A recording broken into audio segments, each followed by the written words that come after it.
प्रभु श्री राम के चरणों में प्रणाम और सभी भक्त प्रेमियों को मेरी जय सिया राम। राम की महिमा जिन ना जानी, वो है मूढ़ महा अज्ञानी।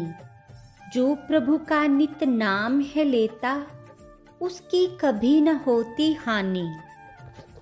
भगवान के ही गुण उनके अनन्य भक्तों में आ जाते हैं। भगवान श्री राम चतुर शिरोमणि हैं, तब उनके अनन्य भक्त हनुमान जी चतुर शिरोमणि क्यों न हो।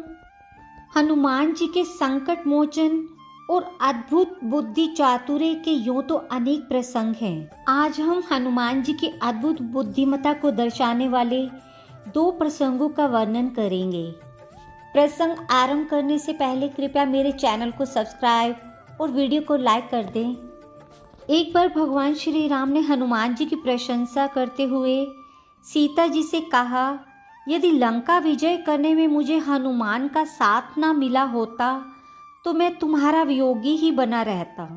सीता जी ने कहा, आप बार बार हनुमान के बल, शौर्य, ज्ञान व चातुर्य की प्रशंसा करते रहते हैं।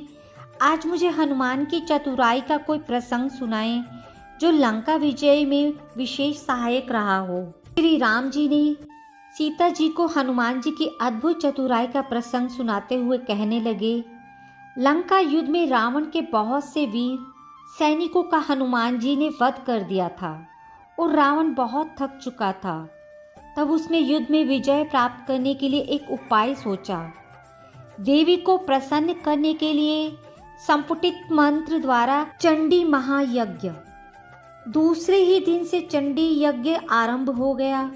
रावण द्वारा चंडी यज्ञ की सूचना मिलने से हनुमान जी बेचैन हो गए, क्योंकि वे जानते थे यदि यज्ञ पूर्ण हो जाता है और रावण को युद्ध में विजय का देवी वरदान मिल जाता है तो उसकी विजय निश्चित है। चतुर शिरोमणि हनुमान जी ने श्री राम का कार्य सिद्ध करने के लिए एक उपाय सोचा। वे एक ब्राह्मण का वेश धारण कर रावण के यज्ञ में सम्मिलित हो गए और यज्ञकर्ता ब्राह्मणों की सेवा करने लगे। हनुमान जी की ऐसी निस्वार्थ सेवा से प्रसन्न होकर ब्राह्मणों ने कहा, आपकी सेवा से हम बहुत प्रसन्न हैं, कोई वर मांग लो। हनुमान जी ने ब्राह्मणों से वरदान में जो मांगा वही उनके बुद्धि कौशल को दर्शाता है। जिस संपुट मंत्र से हवन किया जा रहा था, उसी मंत्र के एक अक्षर को परिवर्तन करने की हनुमान जी ने ब्राह्मणों से वर मांग लिया। हनुमान जी की सेवा से प्रसन्न भोले भाले ब्राह्मणों ने तथास्तु कह दिया। उसी एक अक्षर के बदल जाने से मंत्र के अर्थ का अनर्थ हो गया और रावण का सर्वनाश हो गया। वह मंत्र इस प्रकार था, जय त्वं देवी चामुंडे, जय भूतार्तेनि हारिणी, जय सर्वगते देवी काल रात्रि नमोस्तुते। इस श्लोक में भूतार्तेनि हानि में हो के स्थान पर क का उच्चारण करने का हनुमान जी ने ब्राह्मणों से वर मांगा। ब्राह्मणों ने वैसा ही उच्चारण किया।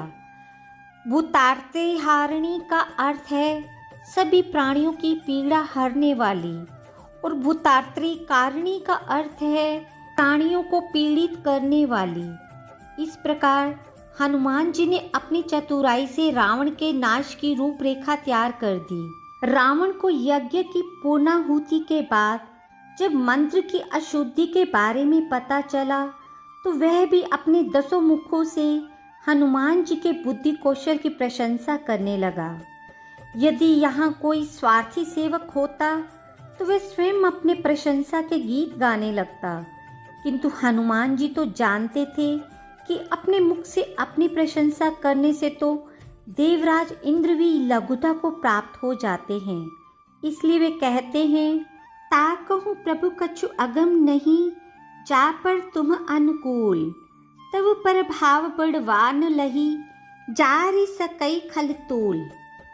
भगवान श्री राम के मुख से इस प्रसंग को सुनकर सीता जी भी अत्यंत प्रसन्न हुई। श्री रामचरितमानस में जितना भी कठिन कार्य है वह सब हनुमान जी द्वारा पूर्ण होता है। माँ सीता की खोज, लक्ष्मण जी के प्राण बचाना, लंका में संत्रास पैदा करना, अहिरावण वध, श्री राम लक्ष्मण की रक्षा जैसे अनेक कार्य हनुमान जी ने अपने अद्भुत बुद्धि चातुर्य से किए। आज भी कितने भी संकट में कोई क्यों न हो, हनुमान जी को जो करुणा हृदय से पुकारता है, हनुमान जी उसकी रक्षा अवश्य करते हैं। इसलिए सूरदास जी ने उन्हें संकट मित्र कहा है।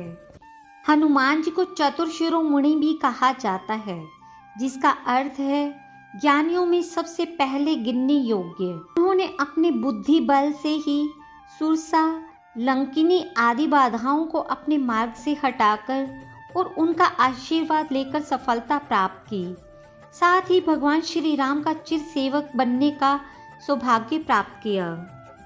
हनुमान जी की बुद्धिमत्ता और चतुरता से संबंधित दूसरा प्रसंग है जब लंका के युद्ध में लक्ष्मण जी को शक्ति लग जाती है। हनुमान जी लंका के प्रसिद्ध सुषेण वैद्य को लेने जाते हैं, पर वे ना तो उन्हें जगाते हैं ना ही उसका द्वार खटखटाते हैं, क्योंकि ऐसा करने पर राक्षसों को इसकी भनक मिल सकती थी। इसलिए उन्होंने वैद्य जी को उनके घर सहित उठा लिया। संकट के समय एक भी क्षण नष्ट ना करना उनके बुद्धि चातुर्य का उदाहरण है। लक्ष्मण जी की प्राण रक्षा के लिए, संजीवनी लाने के कठिन कार्य के लिए भी श्री राम हनुमान को ही पुकारते हैं। कहाँ गयो मारुत पुत्र कुमार, है अनाथ रघुनाथ पुकारे, संकट मित्र हमार। उस समय भी हनुमान जी संजीवनी बूटी ढूंढने की बजाय पूरा पर्वत ही उठाकर ले आते हैं और लक्ष्मण जी के प्राण बचाते हैं। हनुमान जी की सेवा के अधीन होकर प्रभु श्री राम ने उन्हें अपने पास बुलाकर कहा, कपि सेवा बस भय कनोड़े, कहो पवन सुत आयु, देवे को न कचुरिनिया हो, धनिक तु पत्र लिखायु। भैया हनुमान, मैं देने के लिए मेरे पास तो कुछ नहीं है, मैं तेरा ऋणी हूँ तथा तू मेरा धनी है, बस इसी बात की तू मुझसे सनद लिखा ले। हनुमान जी के बुद्धि कौशल के कारण ही भगवान श्री राम की अष्टयाम सेवा का सौभाग्य भी उन्हें ही प्राप्त हुआ।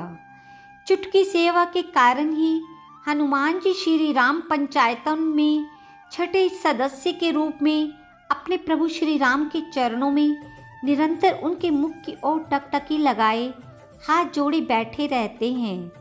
हनुमान जी की ऐसी विलक्षण बुद्धि संपन्नता तथा श्री राम के संकट मोचन होने के कारण सीता जी ने उन्हें अमोघ आशीर्वाद दिया। आशीष दीन राम प्रिय जाना, हो तात बल सील निधाना, अजर अमर गुण निधि सुत होहु, करहु बहुत रघुनायक छोहु। अर्थात वे बलशील के निधान हो, अजर अमर गुण निधि हो और श्री राम जी उन पर बहुत स्नेह करें। इस प्रकार सर्वोच्च गुणों की प्राप्ति का अमोघ आशीर्वाद हनुमान जी को सीता जी से मिला। इनको श्री राम का वरदान है, गदाधारी जिनकी शान है, बजरंगी जिनकी पहचान है, संकट मोचन वो हनुमान है। ले लो 2 अक्षर का नाम, सफल तेरे काम भी होंगे, जहाँ राम की चर्चा होगी वहाँ वहाँ हनुमान भी होंगे। जय श्री राम, जय हनुमान। राम से बड़ा राम का नाम, प्रेम से बोले जय सिया राम। ऐसी ही भक्तिपूर्ण और ज्ञानवर्धक कहानियों को और सुनने के लिए मेरे चैनल को सब्सक्राइब और वीडियो को लाइक करना ना भूलिएगा और अपनी प्रतिक्रिया कृपया नीचे कमेंट बॉक्स में दें।